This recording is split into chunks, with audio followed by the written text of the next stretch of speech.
We've got lots of memories to share today, so Jerry's going to walk around and introduce you to some of our guests. Who's our first one? Hi, Dad. This is Sid. Everything I remember, and always be my dad forever and ever. Was that nice? He's my dad.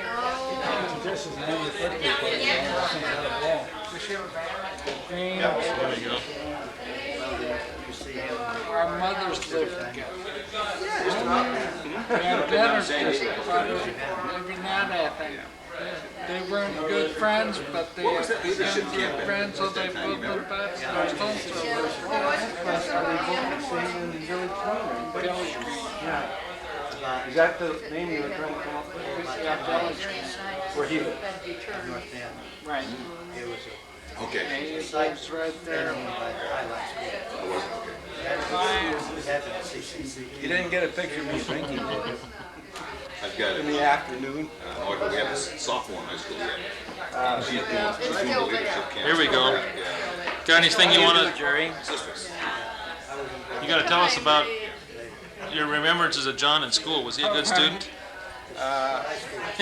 John was true blue. He was a leader in every way. School district. We're out west. Don't put about toothpick. We'll have He excelled in every phase of school life. I'm not sure about dancing. How about with the girls? I got one. I have to tell And I had your daughter Carrie about my memories of you as a teacher. Yeah, she said that you lied. and That you told her that she got a job right away. She said afraid I offended the guy. He gave you an opportunity that you kind of give him a rain check or something like that. Yeah, well, what happened?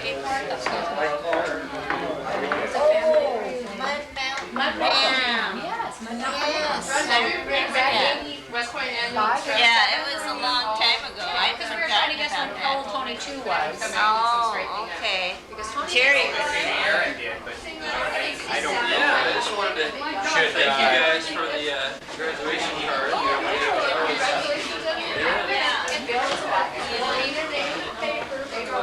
David went running away. I've never been there. I've never been back. Blood Mountain Dam. No camera in there now, right? I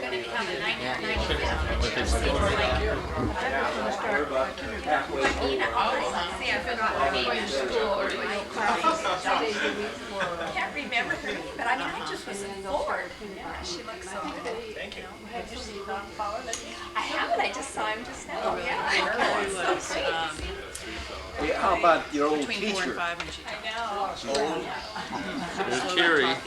But when she I was learned that you gotta be careful not to say that word. You can make that never know it for the whole life. Got Lenore in. I've heard of 60-year-old people who would hit in a crosswalk and they say the elderly woman. About Down syndrome, and her baby. I feel like you're strapped on. Anything special you want to say for John's video? Now, we're more interested in talking about the old Navy and Air Force days, you know, flying B-52s and stuff. That's more interesting. You didn't fly B-52. They're still flying them, too. Safely? I guess they're still staying up. These old planes the firefighters are using are starting to fall apart. Yeah. I don't know if I'd want to be flying one of those I've babies. seen 2 of them on TV where the wings just folded right back. Yeah, that was terrible. How could that happen? It must be stress. You know, I mean, those planes do wear out. Age and stuff. B-52s don't, though. They've been flying those for 50 years, and they're still flying. Been, There's something going on here, a lot of laughter. It's all 40's fault. Marlene wants a job. I asked her if she missed her home in Marine Hills. I said, no, I don't do lawns. Corey told me when he saw my home the first time, he said, if you're looking for a boyfriend that does lawns, it's not me. So off to Arizona they went. Well, Ingrid doesn't have lawns, I know. but there's a lot of work besides More, lawns more here. back-breaking work than lawns. Cutting trees and short. It's tough when you prune those trees out there. What's doing? I know, but it's real cute. Being really a host. adorable. We were just in Yakima 2 weeks ago when we made a circle. We'd been down the Oregon coast, came up through, went to Sisters and to Bend, and then pulled into Yakima and looking for work. No work. Oh, there's plenty of work in Yakima. I think I must be the wrong skin color. You were, obviously. You don't want to be. You know, it's like that old story where you whisper in someone's ear, and then they whisper it in their ear, and like We're gonna cook over here. 20 people later, they don't know what the heck's going on. Hey, Carrie. Hi, Dad. I wanted to say I love you. Happy sister's birthday. I'm so proud of you. I hope you're a great dad to me always. Oh, that's nice.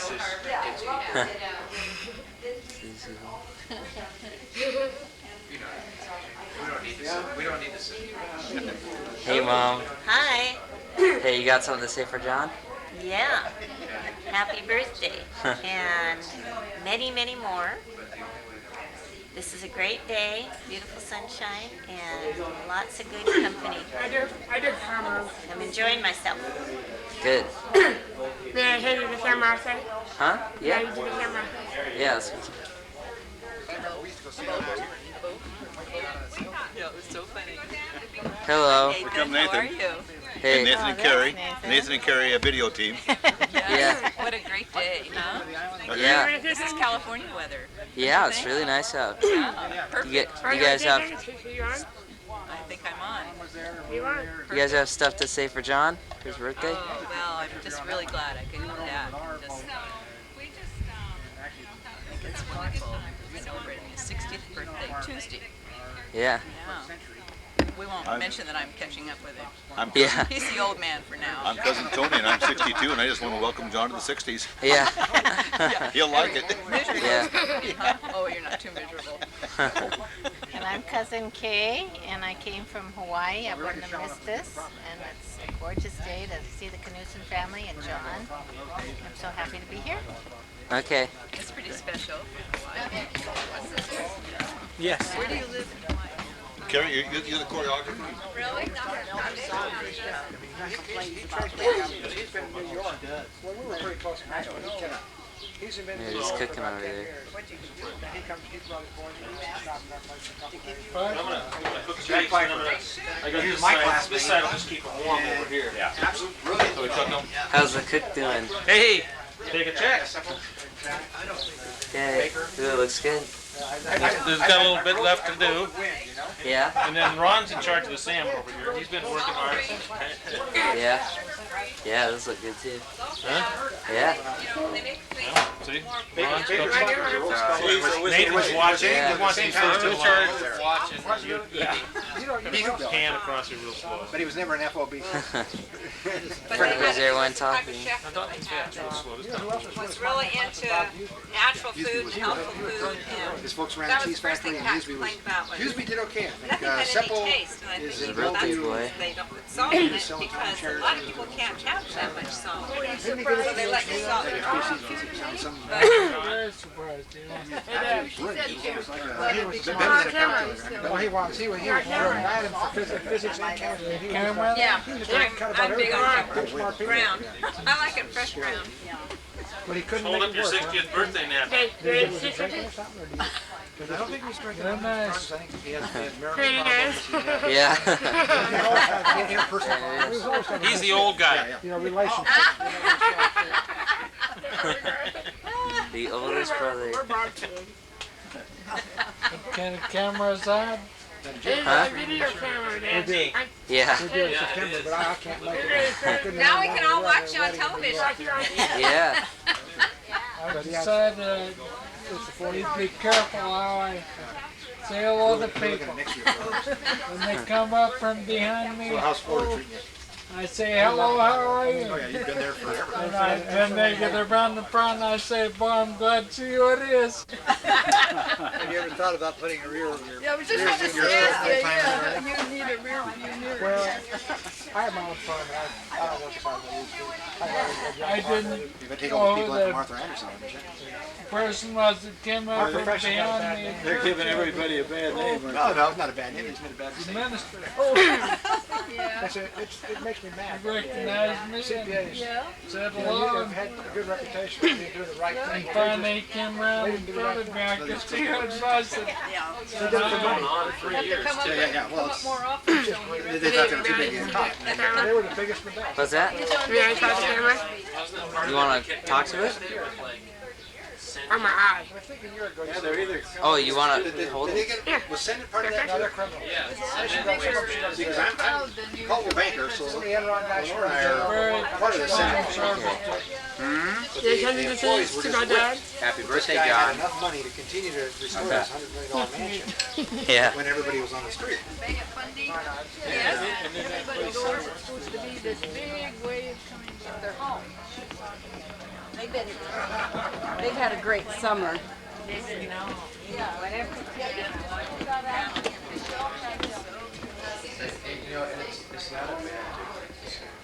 My dad's one of the With Christina later. Huh? With Christina later. Yes. Christina's working the book right. On this farm. They've changed the house, but he and his wife now will celebrate their 70th wedding anniversary.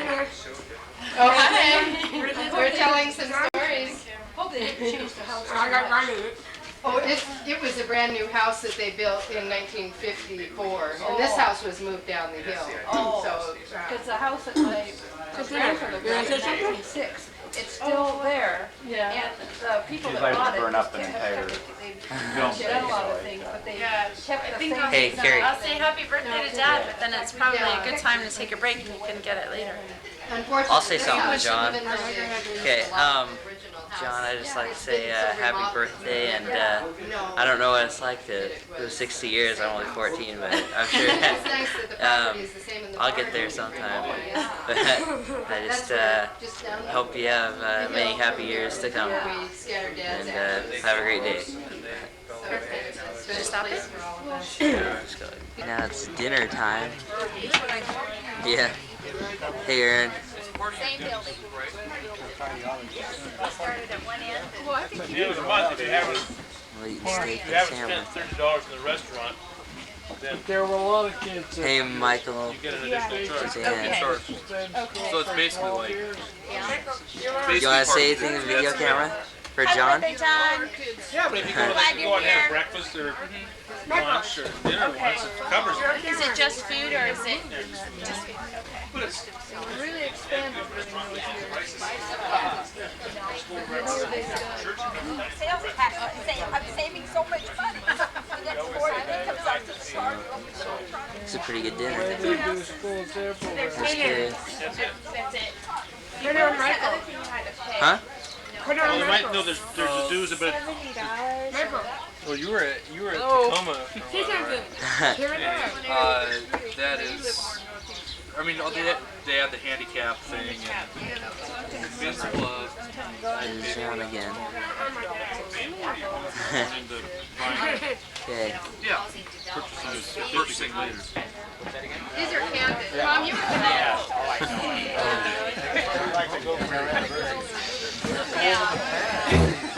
Carrie, smile. Yeah, it's in my purse. That was good. Yeah, good. We could do some more later. Lenore, did you want to sit here? Right. Hey, Jill. No, I don't think I'll be on the lounger. We saved that for Dinah. I don't know where she is. Dinah, you better take that spot. No, we're doing a little remodeling and they want to see where we're at. They've been Brady. Yeah.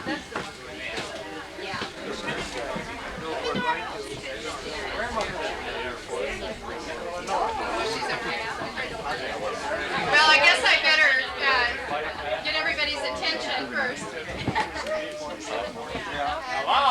Now that we're all gathered together, I asked Jim to MC this, and he said we'd do it together. We're very informal, but we thought it would be fun to gather and share some stories, some memories, because there's a lot of history here. 60 years of history here. Well, I want to be first. Okay. Well, we'll let Jim go ahead and start. On behalf of all the family, Lenore and the girls, and Mom, and the rest of us, we want to thank all of you for taking the Sunday afternoon to be here, because this is very special to us. And as most of you know, the three of the most important things we have in our life is our faith, our family, and our friends. And you are our friends and family. This is just very special. But one thing I remember about John, you know, we always, our big brothers teach us many things. John taught me many things, but he made one mistake back when we were about, I think, 8 or 10. We were camping out down at Crater Lake, and I was trying to cut the wood for the fire. And John said, "You're not doing it right. Let me show you." So he proceeded to almost cut his thumb off, and we ended up in the emergency room. So everybody makes mistakes. John made one that day. We thought some of you may have some special memories of John that you would like to share today, and maybe get a few laughs along the way. We're going to cut the cake, but we don't want to let John off the hook. Well, Mom was the first one on the scene with John, so maybe you.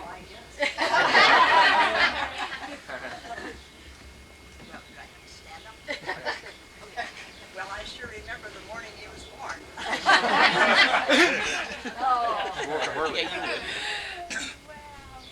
And Vic was just so excited, you know. He could hardly wait to call his mother and tell him we had a nice big boy. How many pounds? It's just been a blessing all these years. How many pounds? How many pounds? Oh, he weighed 8 pounds, 1 ounce. Yay! So he was off to a good start. Yeah. Well, Marlene, you knew him before I did. Yes, I did. Oh. John, we want to say happy birthday to you.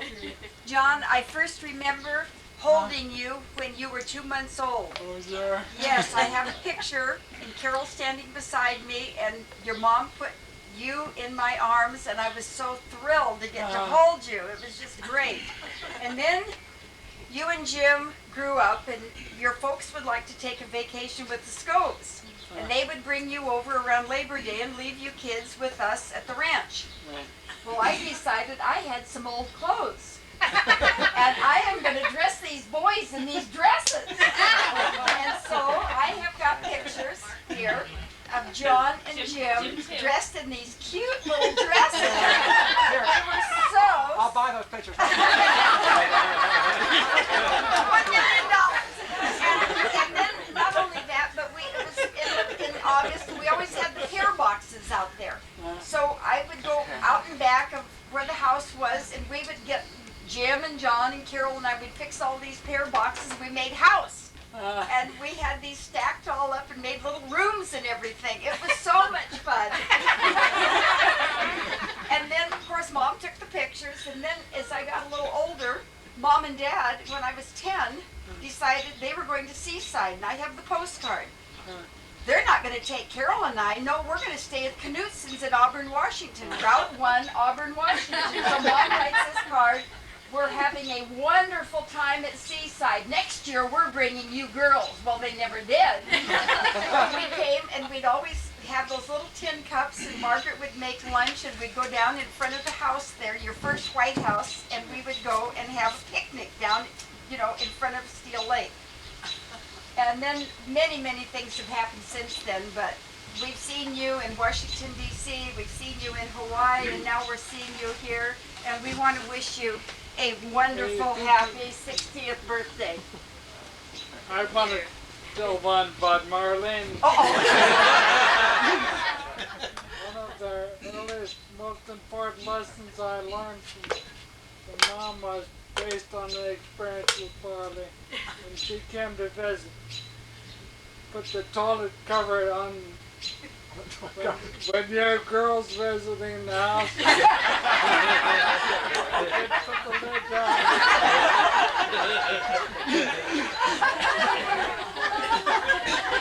Your cousin will have a bad experience.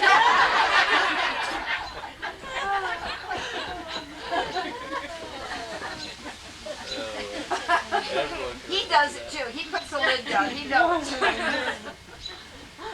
Well, Jerry, did you have anything? The from those childhood days, giving me the nickname Inky Dinky Stinky Poo. They still like to laugh about that. I don't know whatever prompted that name. I don't think I want to know either.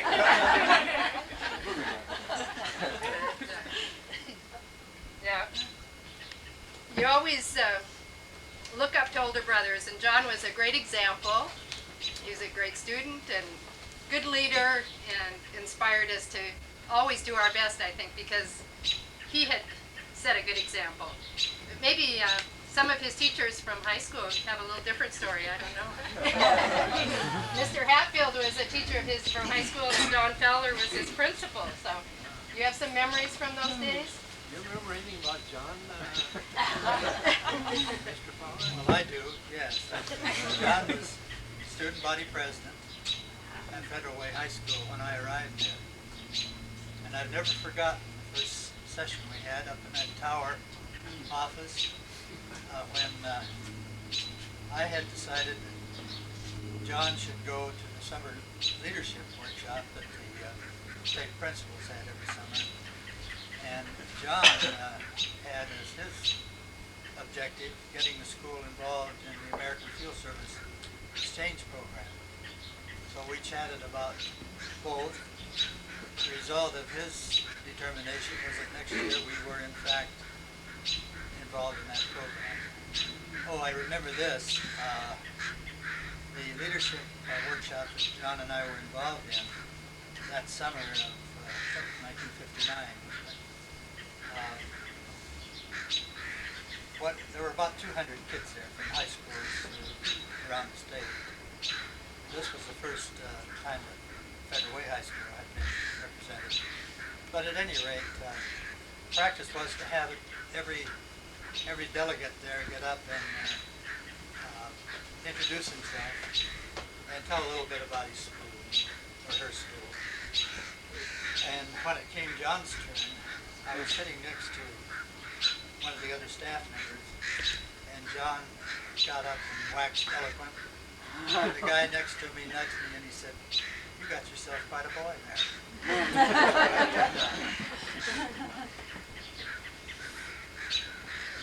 You want me to say something bad about him? Well, if it's been kept secret all these years, maybe it should still be secret. I was, besides being a classroom teacher, I was also the student council advisor and worked closely with John all year long. And I also had him in class, speech class, I think, and maybe English class. And I'd like to tell you about the time I gave him a full work slip. There never was such an incident, so I can't tell you about that. He was always just a real solid person, just a mind, upstanding leader, and the kids in school recognized that quality of leadership in him, and of course West Point did too. I remember when John got selected for West Point, you wrote a note, I think it's in his scrapbook, that if it was good enough for President Eisenhower, it's good enough for President John. Well, Carolyn, you were a classmate. I don't know. was. You have some story? Well, I don't have any stories, but I do remember that John was, you know, from my perspective, was almost like untouchable because he was so smart and so good. I mean, he was just like, you know, but we were always friends, and he lived on the other side of the lake, and I had a girlfriend on that side of the lake too. So we were, you know, we just kind of grew up together. We went to the same church for a long time, and he's just always been somebody that I could pick up with, you know, whether it be 10 years we hadn't seen each other or whatever, and so I value our friendship, John. Did I give you a full slip?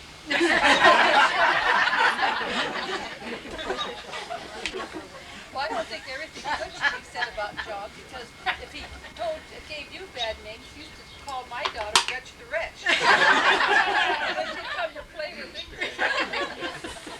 Somehow we survived that Her name was torture. Gretchen. Yeah. So that's the minus. She wasn't supposed to know that, but you know, you'd put Well, family secrets do get out, I think. I didn't know it till Carrie told me. Oh, yeah? Well, now we got some cousins here that have, and Chris from high school. Have you that remember early years? And then we'll get the family, because then there's a whole nother story after he leaves Federal Way. Just from high school, there's 3 incidents I remember. One is very early on, the Knutson and the Stone family were picking huckleberries up on the mountain. And John was there, and Jim and Jerry and Ingrid and Lorinda and Mike and myself and Margaret and my mother. And we drove up these mountain roads getting lost. And we hadn't been there very long, and I think it was Jim that kept saying, "There's bears, there's bears." And John protected us from the bears. So he was always the protector. Jim always exaggerated. Hey, this isn't about me, this is about you. There's another incident, fun incident too, right out here looking across, and we talked about it earlier tonight, but I can remember going across with the boats and skiing over here. And John was with us one beautiful sunny day, probably like this, and we were skiing over in the protection of Maury Island. It was just a beautiful day, and I think John at that point had a job out of town, so he was we skied during the day, and then he drove off to Hoquiam or something for a job he had out of town. But there's one other incident I remember at high school. Federal Way High School was a kind of a by-the-way spot, with all respect to Lou and Don. We weren't really in the mainstream, but when the helicopter, and this may be incorrect regulation, but I think it was a helicopter that brought John Knutson to Federal Way High School to speak to the school. Wow. And the helicopter landed in the front lawn. Wow. Oh, it was impressive enough to see somebody that I knew and idolized as an older eagle, but to have the helicopter land in the front lawn and hear this plebe from West Point gets out of the, or cadet from West Point gets out of the helicopter and comes in and speaks to us, boy, were we pumped up. So thank you for that, John. Oh, wow, that was good. How about Tony? Oh, You're sure. a good storyteller. Sure. Well, I was 2 years ahead of John and 2 behind Marlene, so I was fast enough that she could not dress me up in clothing. I was too quick for her. You climbed the trees. I climbed the trees.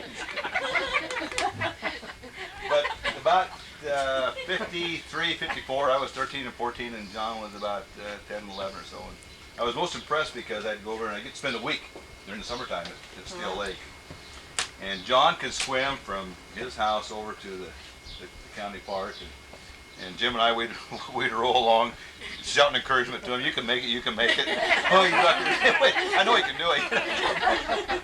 I was most impressed by that, because I was from Eastern Work, I couldn't swim a lick anyway. And this guy could swim across this lake. It was good. And then we had, after our cousin Carol got married that night, I had a Jeep and I could drive, and Jim and John and I went up to Bear Lake and spent the night, and I've always treasured that night. A little creek running in, and of course I think I bet Jim $1 he couldn't hold his hand in the water for 30 seconds. And sure enough, he couldn't do it. It was so cold. And then in 1964, I spent a summer camp at Fort Lewis. After being in Korea 1 year, I just had 1 year at one summer camp to go. And John was so gracious to entertain me one night at summer camp, and it was quite a privilege for a corporal to be entertained by an officer, and I still appreciate that that night. But other than that, it's just we had some really good times. And the other thing I really meant, see if you guys remember this, but we went to drive to the Lewis and Clark Theater with your dad and your mom, and then the Suburban, Plymouth Suburban. What movie did we see? Around the World in 80 Days. No. Before that. Oh, really? I don't know. Davy Crockett. Huh? Remember that? Remember that now? Davy Crockett. Anyway. I remember swimming in the irrigation ditch, but Tony. That was cold water. Cold times with sandbags. Yeah, we did. In the irrigation ditch. It was real entertainment. Doris and Ed, do you have some early memories? I yield to the truth. Okay. John, you might not know, but I'm your godmother. You don't remember that. But I didn't really have to do any work with it. You were raised up pretty well. Turned out like a pretty good young man. Well, then he went off to West Point. And I think we have a West Point annual here, and I have a scrapbook of his graduation. Oh, good. Most of us missed out on those years. You know, he'd have to share his stories there. And then Lenore came into the picture. So maybe you want to share some of your early memories, or your girls might have something to share. How did you meet John? Tell us how you met John. Well, to make a long story short, I was working in the Stanford Shopping Center in the Bay Area. There was a group called Ever on Friday. It's obviously a singles group, 2135. They just worked during the Vietnam War. It was held in San Francisco, and they rotated every Friday night to all the nice hotels. So I told a friend of mine that I worked with that I thought it'd be fun to go up there and try that sometime. She put it off. She said, oh, nobody's in town during the summer. So I said, one Friday night or one weekend, I said, okay, next weekend we're going. And that was going to be the first weekend in November of 1968.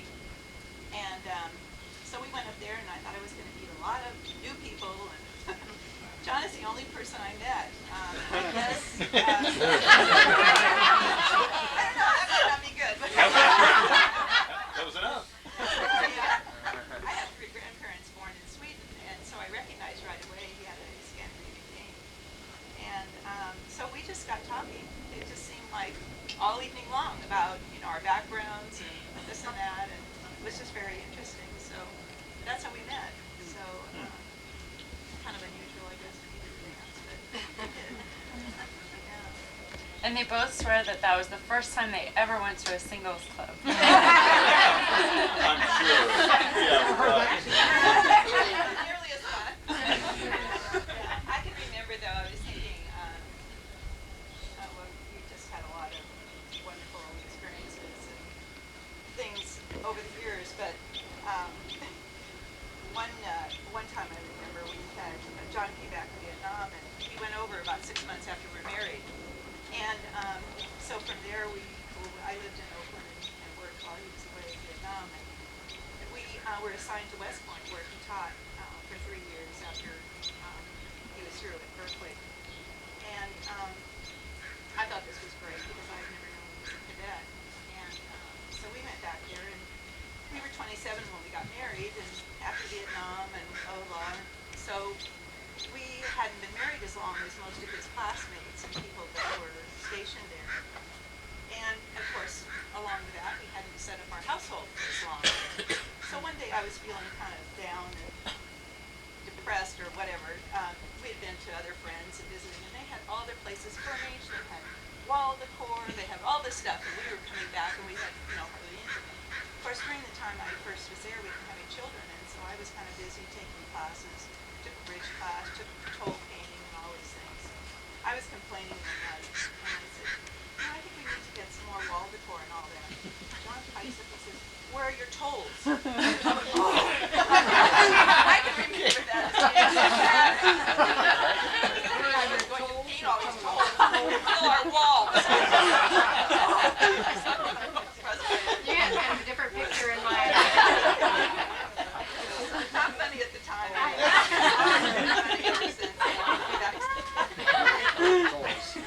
I guess later on, though, you know, he's more of a country music fan than I am.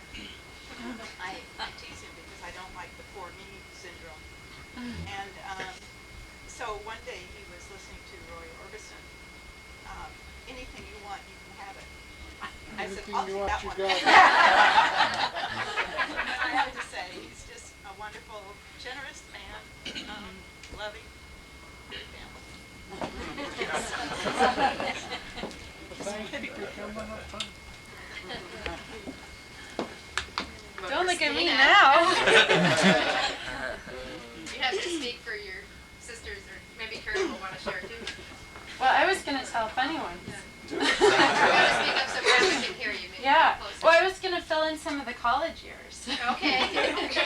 Because when we were growing up, we always heard these stories about Dad being model student and student body president and wonderful big brother and all the good things he did.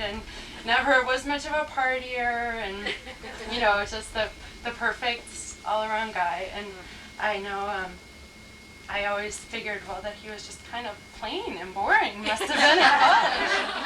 And the older I got, the racier the stories became that my dad would tell. So so I know there are a couple of good college ones, like the time he and his buddies went to the Army-Navy game up in, was it in Philadelphia? And we're going door to door in the hotel looking for parties so they could get drunk, and went to the elevator in the back of the hotel, and JFK walked out. So I remember him saying that was the fastest he ever sobered up. And It was in New York. In New York. New York. JFK was probably drunk too.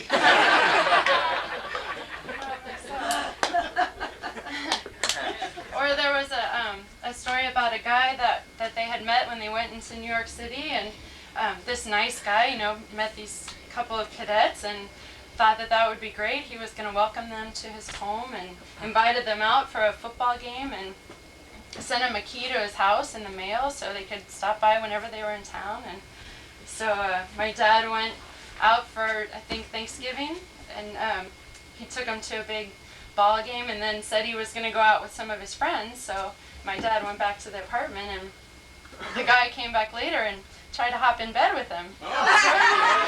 Said he never ran so fast in his life. Times sure were different back then when you trusted someone enough to send them your house key in the mail.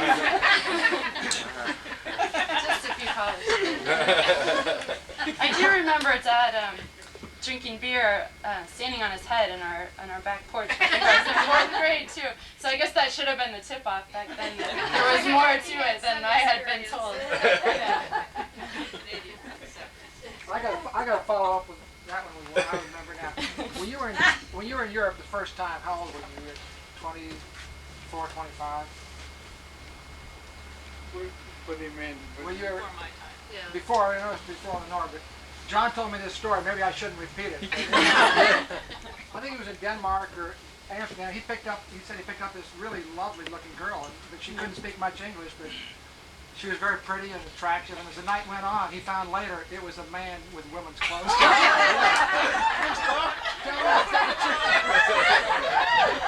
I won't go into any more details. I got to that time. He hasn't shared that with too many people. An honest mistake. Honest mistake. We were all pretty naive in Federal Way.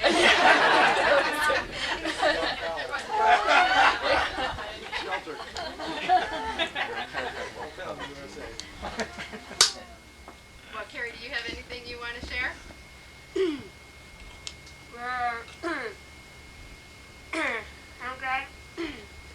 I'm glad my dad's here, my family and friends, and I hope you know our dad forever. Very nice, thank you. Well, anybody else? Okay, or Ron? Yeah, you can. Yeah, it's only Ron. You've been very quiet. Yes, I've been very quiet. Then again, that's me, isn't it?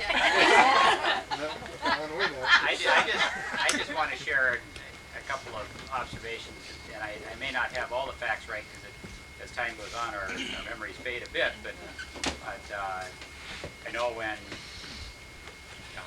and I've heard that John was ASB president and captain of the football team, and just big strapping 6'2", and one thing he had was 3 daughters. He didn't have a boy, and the other 3 kids of the Knutson family all had boys. And so I've often thought that he could have had a big strapping football player of a kid too.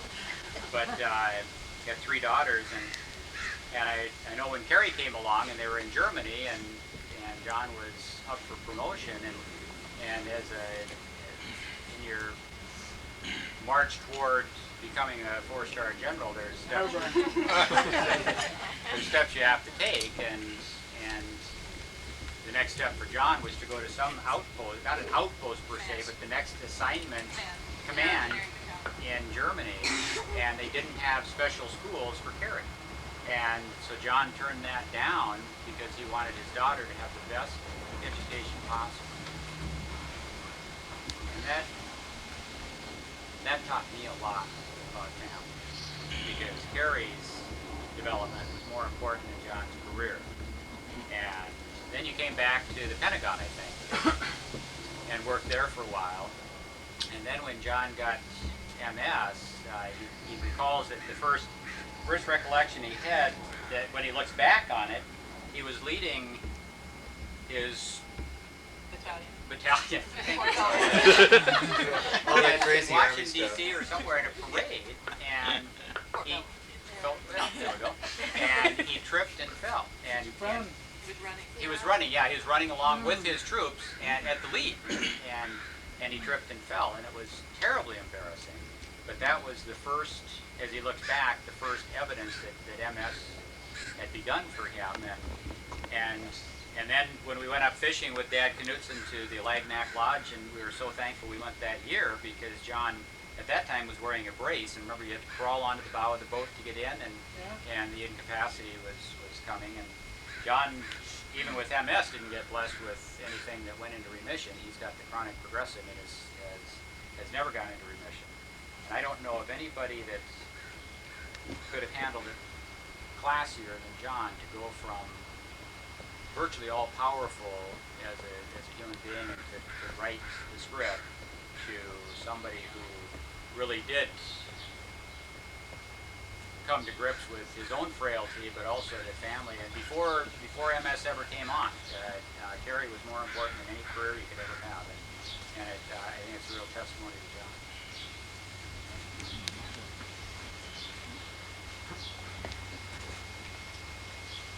Well, I think we've shared a lot of years of history here. So, and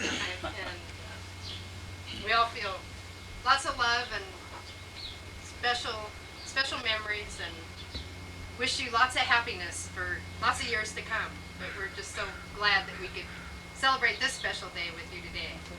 So, you have anything you want to share, and then we'll have some birthday cake. You might have a story. He's got lots of stories. And I don't know, Christina may have something she wants to. We've got. Well, we put together a book, and everyone's rounded up some pictures. It was the special project in the kitchen. Jim went and got him up from his nap, and I didn't hear anything. He came around the corner, and I thought surely I would know when he was coming. Stop! So we put together a little book of some memories for you. And then I'll put it out there, some more cards if anyone didn't get a chance to write in it. They're out in the front on the little ledge out there, and we can put them in later. Wow. I should share some of Beverly and Susan's memories too, because they sent. You want to read those? I can't read the whole thing. I'll just read parts. And tell them who Beverly and Susan are. Yeah, and Beverly and Susan are have been working with my dad. They've been his assistants for, I don't know, 4 years probably in San Diego. So they all have some pretty silly stories to tell. Let's see. Susan's is. Oh, okay. She had a couple of stories about their working with you, and she said she has a bunch of inside jokes of all the times together with Big John. And she said, I'm not sure. There's some toilet stories in here. You might want to. So it's right here. TMI. Too much. She was remembering the time that Beverly backed your van into her car. And the time that she drove away from the gas pump with the nozzle still attached. And the time that you were driving to the SAME meeting, the engineer meeting, and you tipped your scooter over in the driveway and couldn't resist smacking your head on the wheelbarrow. So she said, thank God for broccoli, even if you did become known as the stalker after that. And then Beverly tried to find some ice, and all we could find is a bag of frozen broccoli.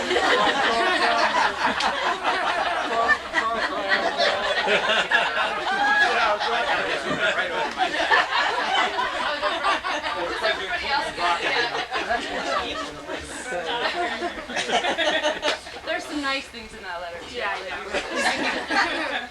And then Beverly wanted to talk about, she said that you know how much she loves her pets and you're always very accommodating when she brings one to work with her.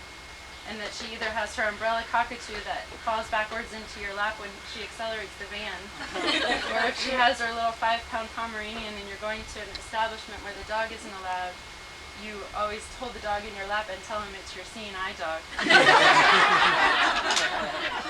And so far they've gotten away with it.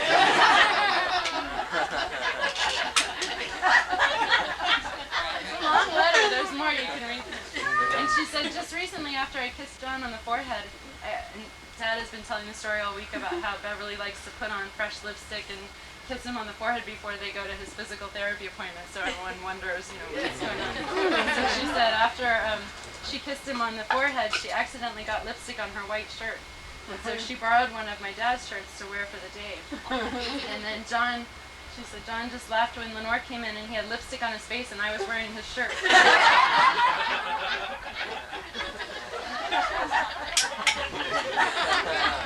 My mom apparently just threw up her hands and said, I've just learned not to ask. And then there's some other really nice things. So she said, but I'll let everyone read those inside. So this is for you. Happy birthday. Thank you very much. So glad that I won't forget you had this special.